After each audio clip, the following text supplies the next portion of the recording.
चलिए आइए दोस्तों, अब यहाँ पे हम चैप्टर नंबर 1 जो आपका chapter number 2 supply under GST, इसमें अब अपने क्वेश्चन स्टार्ट करते हैं आईसीएम मॉड्यूल के।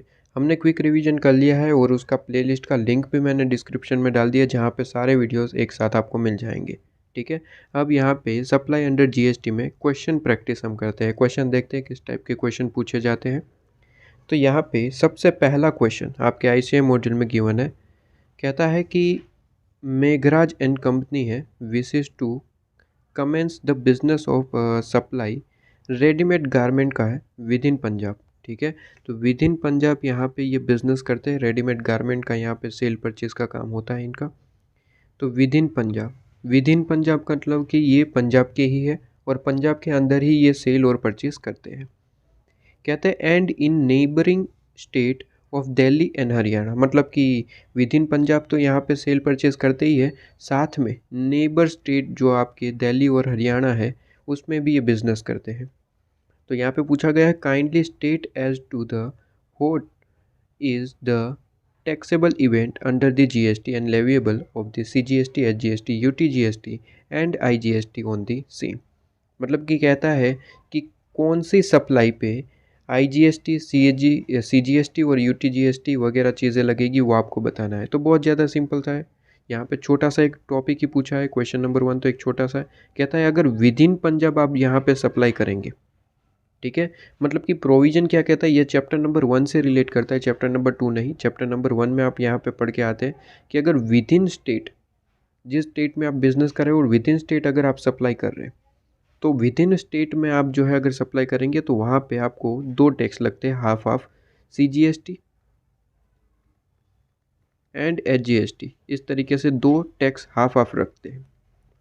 ठीक है, लेकिन जैसे ही आप स्टेट से बाहर सप्लाई करते हैं, ठीक है, जैसे कि यहाँ पे कहा है कि दिल्ली और हरियाणा में आप जो है करते हैं, ठीक है, तो वहाँ पे जो GST लगेगा वो आपका IGST लगेगा। ठीक है, IGST आपको वैसे पता होगा कि जैसे कि फॉर एग्जांपल यहाँ पे रेडीमेड गारमेंट पे आपका GST लगता है 18%। ठीक है, तो यहाँ पे क्या होता है, जब आप दिल्ली और हरियाणा में मतलब कि आउटसाइड द स्टेट सप्लाई करेंगे तो IGST पूरे का पूरा 18% ले लिया जाएगा।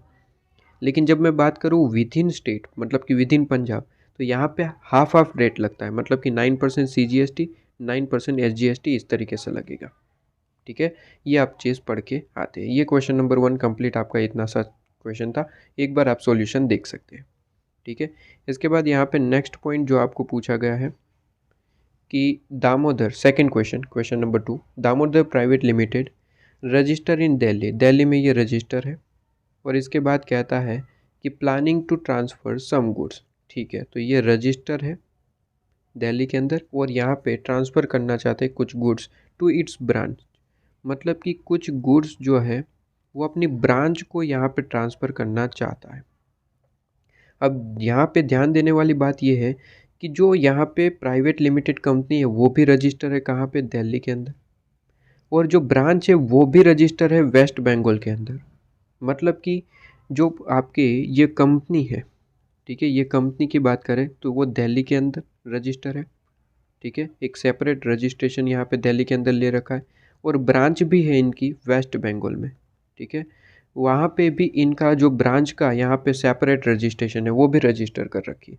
ठीक है, अब यहाँ पे कहता है कि हमने जो ये गुड्स ट्रांसफ़र करे हैं विदाउट कंसिडरेशन करे हैं, ऑब्वियसली हमारी ही ब्रांच है तो हम वहाँ पे कोई पैसा थोड़ी ना लेंगे, हमारी ही ब्रांच है, हमने गुड्स को ट्रांसफ़र करा है तो ऑब्वियसली विदाउट कंसिडरेशन ही हुआ होगा। तो यहाँ पे कहता है विदाउट कंसिडरेशन है, so that the goods can be sold from the branch. हमने क्या किया है यहाँ पे, सिंपली सीधी सी बात है कि हमारे यहाँ पे हेड ऑफिस है दिल्ली के अंदर, हमने गुड्स भेजे किसको, ब्रांच को। ब्रांच को गुड्स ऐसे ही भेजेंगे फ्री में, ठीक है, क्योंकि ब्रांच हमारी है। ब्रांच हमारी क्यों यहाँ पे एस्टेब्लिश है, क्योंकि ब्रांच को हम गुड्स भेजते हैं और ब्रांच फिर आगे कस्टमर को बेच देता है। ठीक है, कस्टमर को यहाँ पे हमारे गुड्स सेल कर देता है। तो यहाँ पे ये जो ट्रांसफ़र हुआ वो विदाउट कंसिडरेशन हुआ, ये कहना चाहता है। ठीक है, विदाउट कंसिडरेशन है ये ट्रांसफ़र। और यहाँ पे आगे कहता है कि company believes that transaction that will be undertake by it would not be consider as supply. कहता है कंपनी का कहना है कि इनको सप्लाई नहीं माना जाएगा क्योंकि यहाँ पे कोई कंसिडरेशन नहीं है। ठीक है, मतलब कि यहाँ पे विदाउट कंसिडरेशन ट्रांसफ़र किया है। तो ये जो दिल्ली, ये जो हेड ऑफिस है, इनका मानना है कि इस पे कोई जीएसटी नहीं लगेगा बिकॉज़ ये सप्लाई नहीं है। और सप्लाई नहीं है इसका कारण ये कंपनी ये बताती है कि हमें कोई कंसिडरेशन मिला ही नहीं है, हमने तो फ्री में गुड्स को ब्रांच को ट्रांसफ़र किया है, फिर ब्रांच जो है वो आगे कस्टमर को सेल करेगा। तो जहाँ पे कस्टमर को सेल करेगा वहाँ पे तो जीएसटी लगना ही लगना है क्योंकि वो वहाँ पे सेल कर रहे हैं। लेकिन कंपनी का ये कहना है कि दिल्ली से जो ब्रांच को गुड्स गए, ये ट्रांजैक्शन, ठीक है, ये ट्रांजैक्शन जो है वो सप्लाई नहीं है, ये कहना है कंपनी का। ठीक है, तो क्या ये सही है, ऐसा पूछा गया है आपको। तो देखिए हमने एक पढ़ा था एक प्रोविज़न अपने क्विक रिवीजन वीडियो में, पिछले वीडियो में क्या पढ़ा था कि अगर ट्रांजैक्शन हुआ है कोई भी, तो वहाँ पे मैंने आपको बताया था ट्रांजैक्शन अगर कोई भी होता है तो वहाँ पे consideration and plus consideration with आपके पास में कंसिडरेशन और बिजनेस पर्पस, ये दोनों चीज़ होनी कंपलसरी है। ठीक है, ये सबसे पहले हमने स्टार्टिंग में पढ़ा था। लेकिन फिर इसके कुछ एक्सेप्शंस आ जाते थे, याद करिए शेड्यूल 1 इसका एक्सेप्शन था। किस चीज़ का सर? कंसिडरेशन का। शेड्यूल 1 ये कहता था कि कुछ ऐसे एक्टिविटीज़ ये बताएंगे, कुछ ऐसे एक्टिविटीज़ ये बताएंगे जहाँ पे कंसिडरेशन नहीं है फिर भी उसे क्या मान लिया जाएगा? सप्लाई मान लिया जाएगा। उसमें याद करिए permanent dispose of business asset को परमानेंट डिस्पोज करते हैं, जहाँ पे आईटीसी ले रखा है तो उसे हम क्या मान लेते हैं? सप्लाई मान लेते हैं। फिर वहाँ पे कंसिडरेशन है नहीं है नहीं देखा जाता। उसी के साथ एजेंट यहाँ पे हमने पढ़ा था। उसी के साथ हमने एक और प्रोविज़न पढ़ी थी जो कि आपकी थी डिस्टिंक्ट पर्सन और रिलेटेड पर्सन। वहाँ पे कहा गया था सर अगर डिस्टिंक्ट पर्सन और रिलेटेड पर्सन के बीच में कोई भी ट्रांजैक्शन होता है, भले ही वहाँ पे कंसिडरेशन नहीं है, अगर सिर्फ और सिर्फ बिजनेस पर्पज़ होना चाहिए।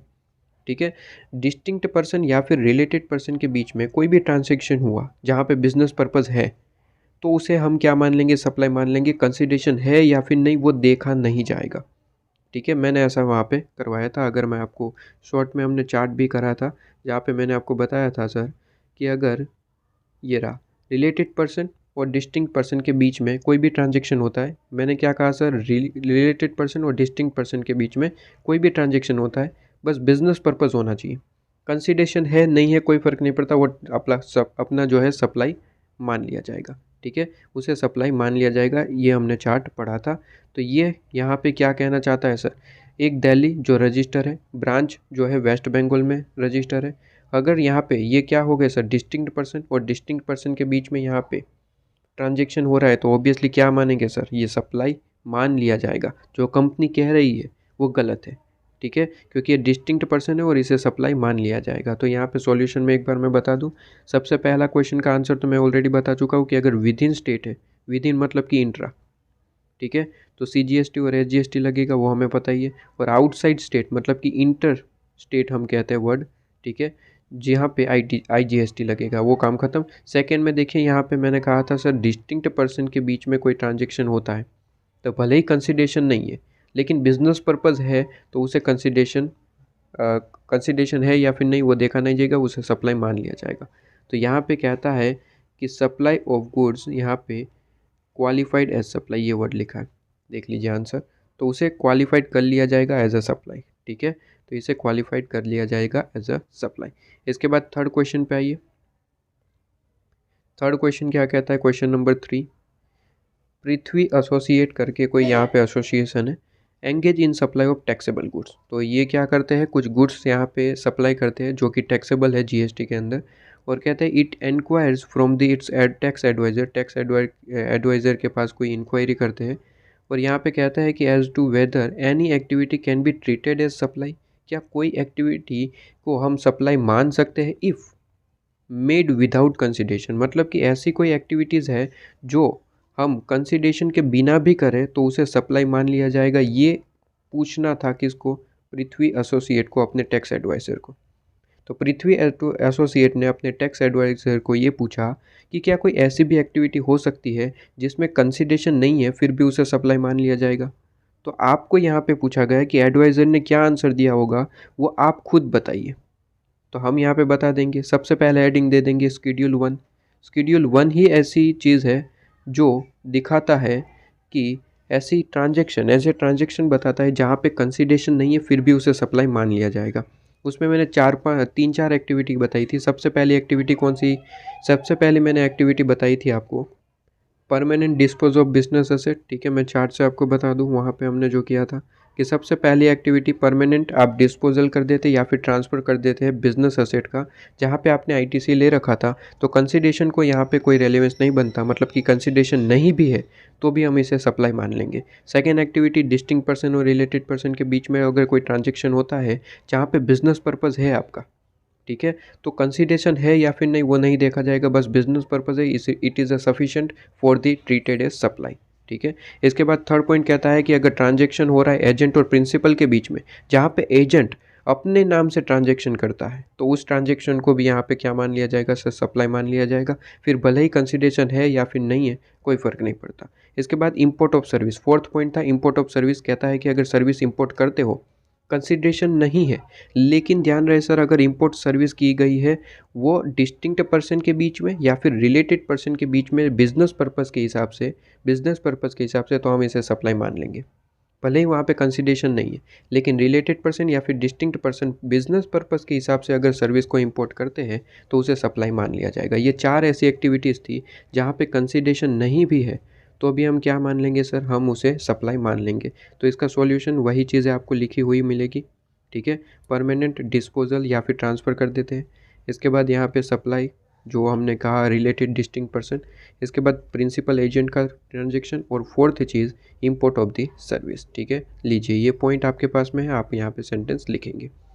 इसके बाद फोर्थ पॉइंट पे आइए, फोर्थ क्वेश्चन पे, question number 4, composite supply is treated as supply of that particular goods or service which attract the highest rate of the tax।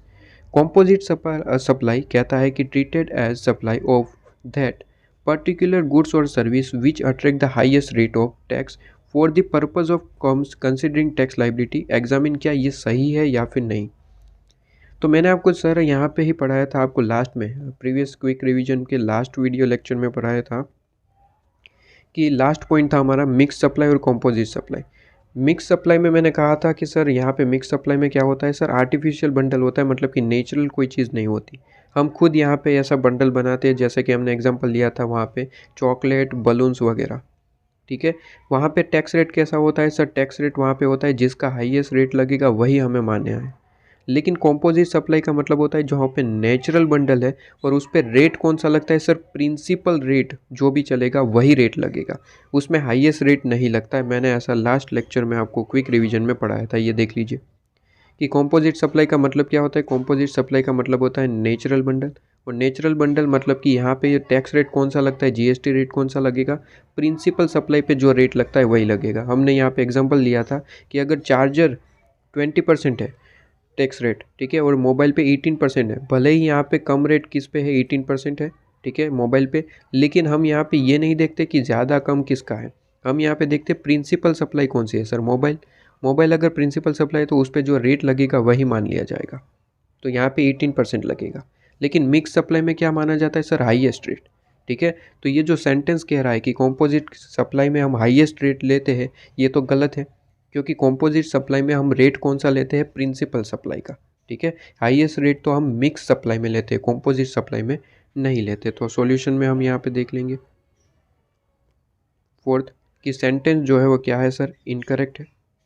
क्यों, क्योंकि कॉम्पोजिट सप्लाई में हम प्रिंसिपल सप्लाई का रेट लेते हैं, ठीक है, प्रिंसिपल सप्लाई का यहाँ पे रेट लिया जाता है, जबकि अगर हम बात करें हाईएस्ट रेट की तो वो मिक्स सप्लाई में आता है, कॉम्पोजिट सप्लाई में नहीं आता, ठीक है। ये आपका फोर्थ पॉइंट। इसके बाद फिफ्थ क्वेश्चन पे आ जाइए।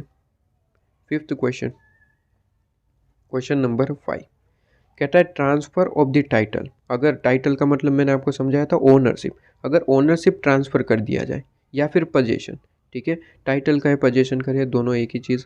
ट्रांसफ़र अगर हम कर देते हैं title, is necessary for the transaction to constitute supply of goods examine. क्या बताइए, यस, अगर हम सप्लाई ऑफ गुड्स मानना चाहते हैं, मतलब कि ट्रांजेक्शन को हम सप्लाई ऑफ गुड्स कहना चाहते हैं, तो क्या ये ज़रूरी है कि टाइटल यहाँ पे ट्रांसफ़र होना चाहिए, क्या ट्रांसफ़र टाइटल होना ज़रूरी है सप्लाई ऑफ गुड्स कहने के लिए, आप बताइए, एग्जामिन करिए।